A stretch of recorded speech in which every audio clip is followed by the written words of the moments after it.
So there's a couple different studies that we were looking at.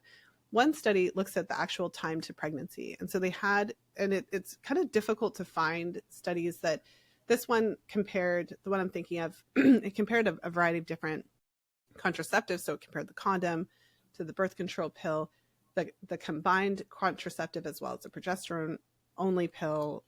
It compared it to the IUD as well as the shot. So there was like a variety, which was really interesting. But most studies don't. And the other thing I'll say about that study is it also broke it down like month over month. Oh, that's fascinating. Mm-hmm. So what you find when you look at the research, because as you can appreciate, most of the research just says it's fine. Yeah. And you kind of have to look at why.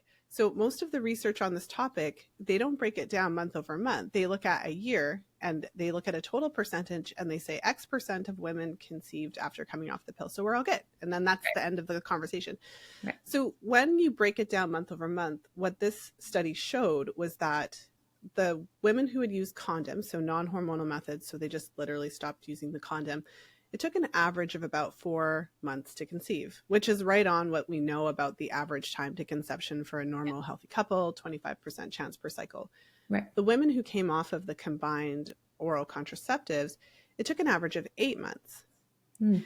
So what's interesting is when you read a lot of research, that wouldn't concern researchers. Like when you read what their comments on that are, it's like, well, you know, the year mark is great and everything's good. But how this plays out in a woman's life is very different. Yeah. Because that's an average. So that means obviously some women conceived sooner, but some women conceived after that eight month mark. Some women might have consumed a year out, and if nobody's telling these women that literally the women who came off of the pill that everyone takes took twice as long to conceive compared to those that didn't, then they don't have a heads up that maybe they should be considering coming off a bit sooner.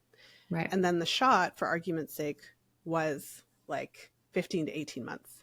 Yeah. And the study even broke it down into what they called long-term and short-term use. And they define long-term use as 2 years or more. Oh, that's it? Really, yes.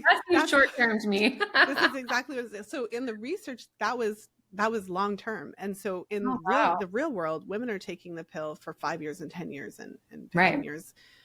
I think the client who I can think of a couple clients, like who took it the most, like at 30 years. I had a client who had taken it for 30 years. So although that's not typical, yeah. So it's a lot of food for thought.